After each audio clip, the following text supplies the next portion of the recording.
All right, let's dive into a topic that I think a lot of our listeners will find fascinating and maybe even a little bit daunting, especially if they're planning a trip across the pond anytime soon. Oh, absolutely. We're talking about the unspoken rules of the UK. Those subtle little cues and customs that can make all the difference between blending in and sticking out like a sore thumb. Yeah, like a secret code that unlocks a whole new level of understanding about a culture, wouldn't you say? Totally. And luckily for us, we've got an amazing source to guide us on this journey. An article titled Unspoken Rules for Visiting the United Kingdom, written by someone who's lived there for over 27 years to talk about insider knowledge. Oh, yeah. That's like having a cultural mentor whispering in your ear, right? Exactly. So what's really interesting about this article is it goes beyond just listing those typical tourist faux pas, like don't talk about the weather or don't forget to say please and thank you.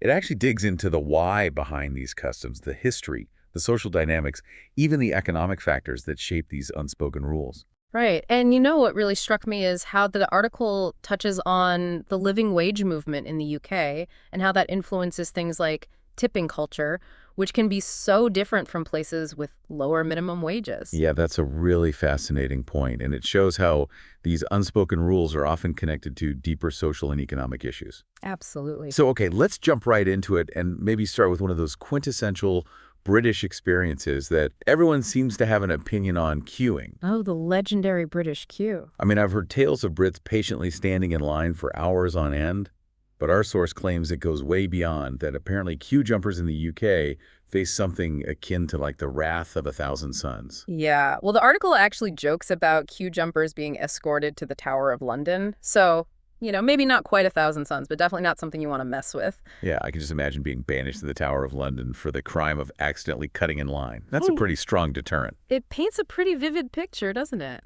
It does. But here's where things get interesting, because our source talks about this concept of the bar paradox, where apparently all those strict queuing rules go right out the window when you step into a pub. Yes, the pub.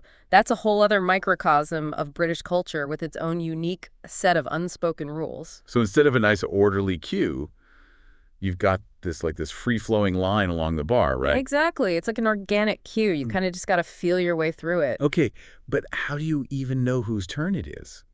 It sounds like a recipe for chaos, with everyone just jostling for the bartender's attention. Well, that's where the unspoken part really comes in. You got to remember who was there before you and kind of patiently wait your turn, even if the bartender isn't standing right in front of you. So it's like a silent dance of politeness where everyone just knows their place. Yeah, something like that. And I guess that sense of order extends to the custom of buying rounds, which I know can be a bit confusing for those who aren't familiar with it. Yeah, rounds. I always wondered how that works. Well, it's more than just taking turns buying drinks. It's about fostering that sense of camaraderie and shared experience. It's especially important when you're with new friends or colleagues because it establishes that sense of unity and generosity within the group. It's almost like a ritual that solidifies the bond.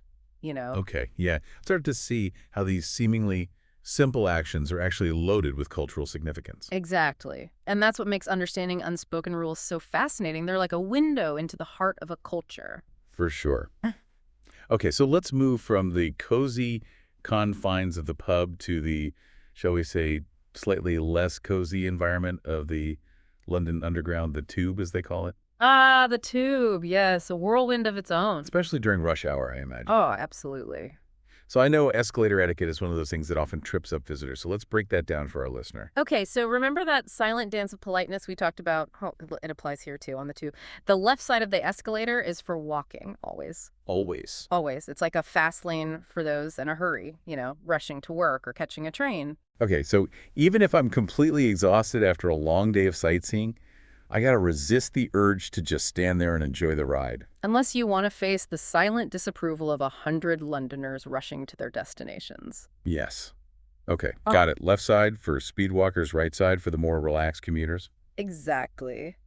You've mastered the Tube escalator etiquette. Okay, but what about boarding the train itself? Right. I mean, I've heard stories about it being a bit of a free-for-all, especially during peak hours. Well, it's not quite a free-for-all. There's still a sense of order. Even in the midst of the rush, you generally form a queue on the platform and then board in a calm and organized manner. So no pushing and shoving to get that prime seat. Not really, no. It's all about maintaining that sense of decorum even when everyone's in a rush. Okay, so I'm sensing a theme here. A lot of these unspoken rules seem to revolve around this idea of consideration for others and maintaining a sense of order and flow. You're spot on. It's like an invisible code of conduct that keeps things running smoothly, even in the most chaotic of environments. Okay, so we've tackled queuing, pub etiquette, and even the tube. But let's move on to something that can cause a bit of anxiety for travelers: tipping, Oh, yes. Tipping, that can be a tricky one. because the customs can vary so much from country to country, right?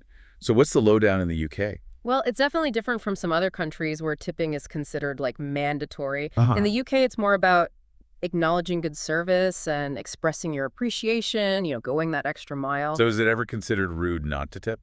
It's not as strict as in some places, but tipping is still very much appreciated, especially in restaurants and pubs. A standard tip is around 5–10% of the bill, something like that. Okay, and what about taxi drivers? Is there a general rule of thumb there? Yeah, it's common to round up the fare or add a pound or two as a gesture of thanks, just to show you appreciate their service. Okay, so tipping is more of a way of expressing gratitude, not an obligation. I like that. Yeah, exactly. Okay, but let's talk about something that feels particularly important when traveling to a place as diverse as the UK, respecting local cultures. Oh, that is absolutely crucial. Because it's easy to fall into that trap of thinking of the UK as one big homogenous entity, right? Right, That- exactly. It's so important to remember that the UK is a tapestry of distinct cultures and identities. You've got England, Scotland, Wales, and Northern Ireland, each with their own unique traditions, languages, and historical narratives. Right, so no, assuming that everyone in Scotland wears a kilt and plays the bagpipes. Waha. Well, that would be a bit of a stereotype, wouldn't it? It would.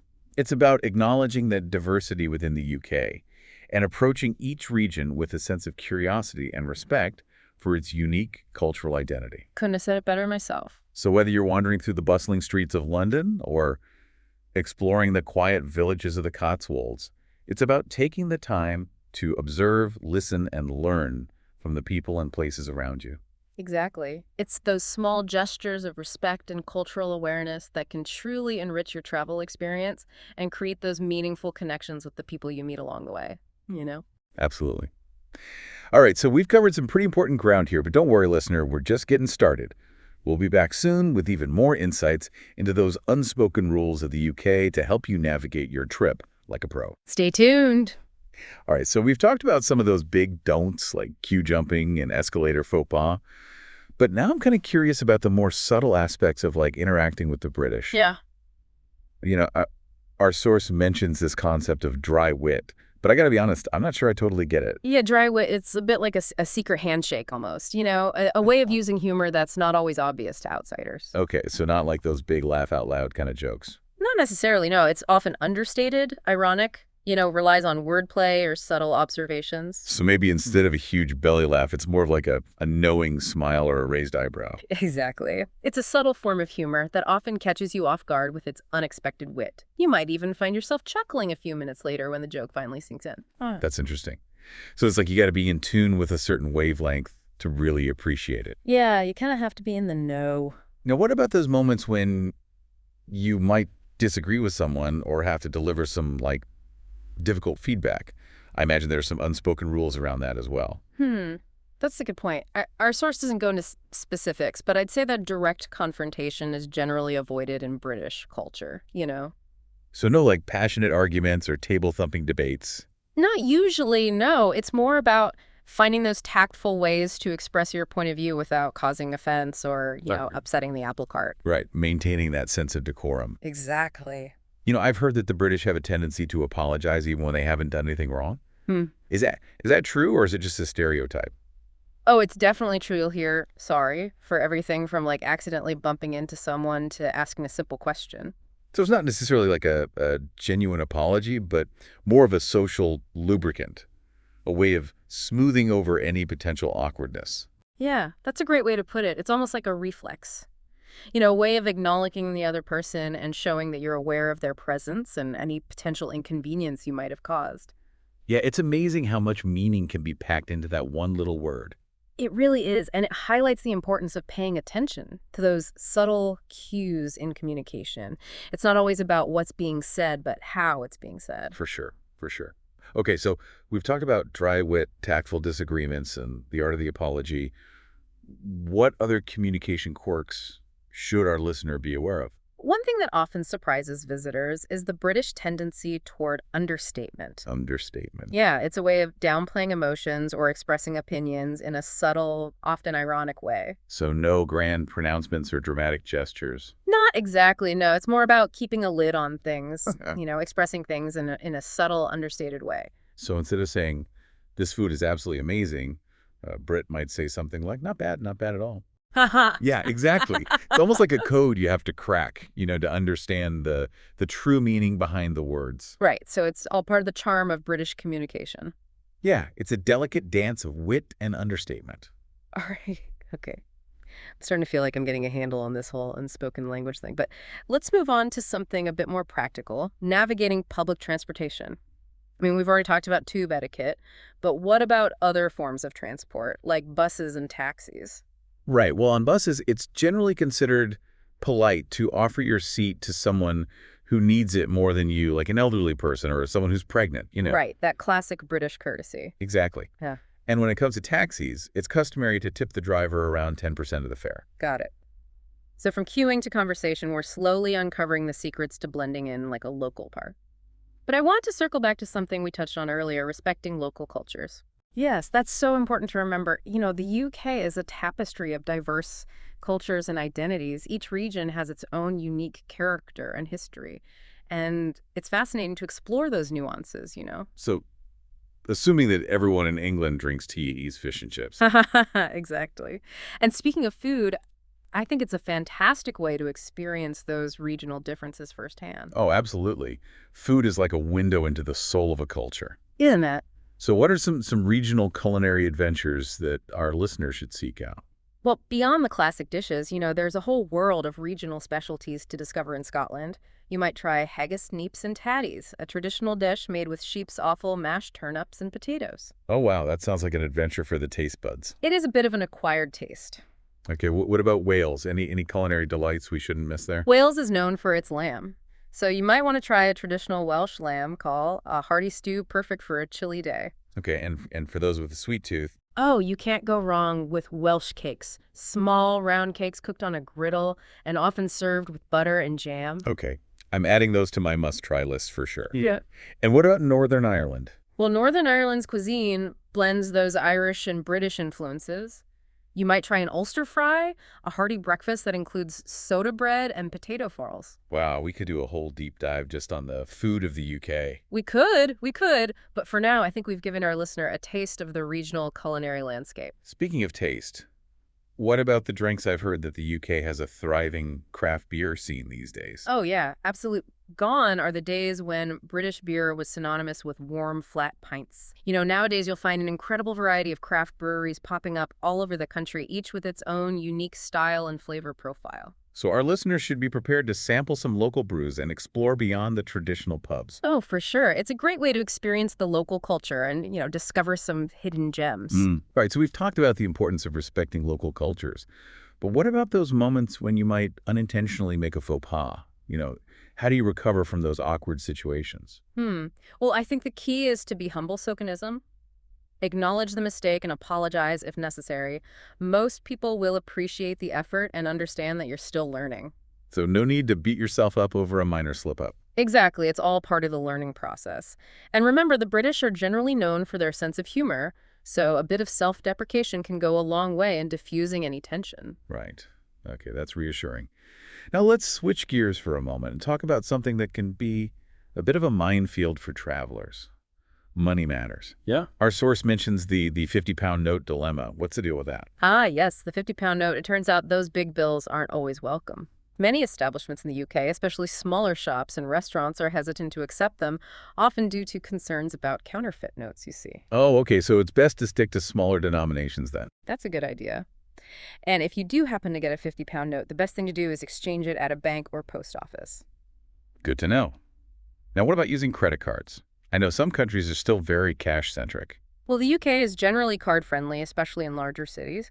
But it's always a good idea to have some cash on hand for smaller purchases or places that might not accept cards. Right, makes sense. And I'm guessing those contactless payment systems are pretty popular over there. Oh, absolutely. Contactless payments are everywhere in the UK, from shops and restaurants to public transport.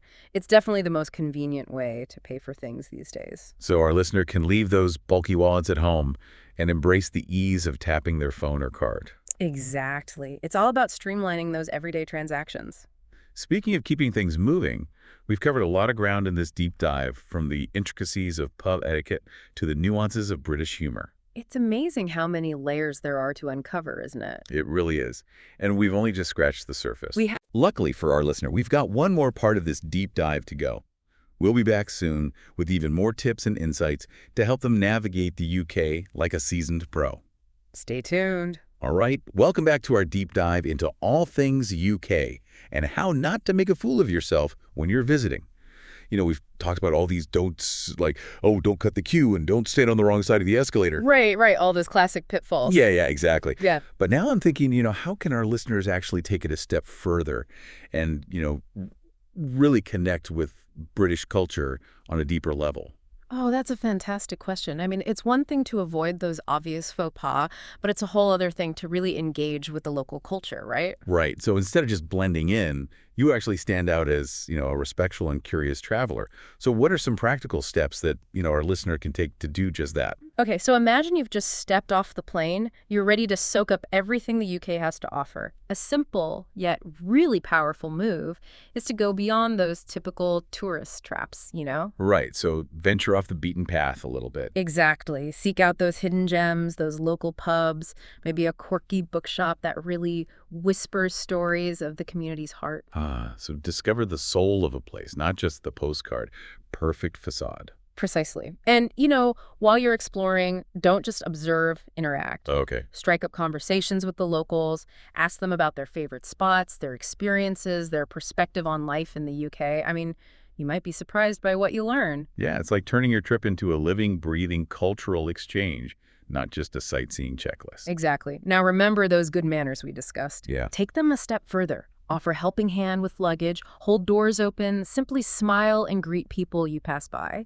Those small gestures can really go a long way. Yeah, it's like those are gestures that transcend cultural boundaries, right? They just speak a universal language of kindness and respect. Absolutely. And speaking of language, let's address, the elephant in the room, humor. Oh, yeah. British humor. Yeah, it's often subtle, it's ironic, it's a bit like a puzzle box waiting to be unlocked. Yeah, I gotta be honest, it intimidates me a little bit. I wouldn't want to, miss the joke or, even worse, accidentally offend someone. Right. Well, the key is to approach it with an open mind and a willingness to laugh at yourself. Don't take things too literally. Embrace that dry wit, the self-deprecation, the wordplay. Maybe even try a few British jokes yourself. Oh, now that's a challenge I'm willing to accept. Mm-hmm. Who knows? I might discover my inner comedian along the way. Yeah. Okay, let's talk practicality for a second. What resources or tools can our listener utilize to navigate the UK with confidence? Well, technology can be a fantastic ally here. Think transportation apps for mapping out those tube journeys, real-time translation apps for those moments when a phrase escapes you, even audio guides that add a bit of historical context to your explorations. Oh yeah, those are lifesavers, especially when you're, trying to decipher a bus timetable or order a pint in a really crowded pub. But sometimes there's just no substitute for good old-fashioned human connection, right? Absolutely. Don't be shy about asking locals for recommendations. Their insider knowledge could lead you to a hidden gem of a restaurant or a quirky museum you wouldn't find in any guidebook. Yeah, it's like having a personalized travel concierge offering insights just tailored to your interests. Exactly. Now let's circle back to that core theme of respecting local cultures. I mean, the UK is a tapestry of diverse identities, each one contributing to the nation's rich cultural fabric. Right, so it's not just about avoiding those specific faux pas, it's about acknowledging and celebrating that diversity. Precisely. Embrace the opportunity to learn about different customs, traditions, even regional dialects. It's about recognizing that a trip to the UK isn't just about ticking off landmarks. It's about immersing yourself in the cultural tapestry that makes this nation so unique. You hit the nail on the head there. It's about approaching each interaction, each encounter, with genuine curiosity and respect. Well said. And who knows, you might just stumble upon a hidden gem, a new favorite author, or maybe a really heartwarming conversation that stays with you long after you've returned home. That's beautifully put. I think that really captures the essence of what we've been exploring in this deep dive. I think so too. We've journeyed from those essential don'ts to these proactive ways to really connect with the heart of British culture. We delved into, the intricacies of communication, the significance of unspoken rules, and just the sheer joy of embracing local customs. Yeah, it's been quite a journey. It has. It has. And ultimately, it's all about embarking on your UK adventure with an open mind, a sense of curiosity, and that willingness to step outside of your comfort zone. Absolutely. So to our listener, as you prepare for your journey across the pond, remember, it's not just about seeing the sights, it's about experiencing the soul of a place. Yeah. Embrace the unexpected, savor those cultural nuances, and just let that spirit of adventure guide your path. Well said. Until next time, may your travels be filled with those meaningful discoveries and enriching experiences. Cheers to that.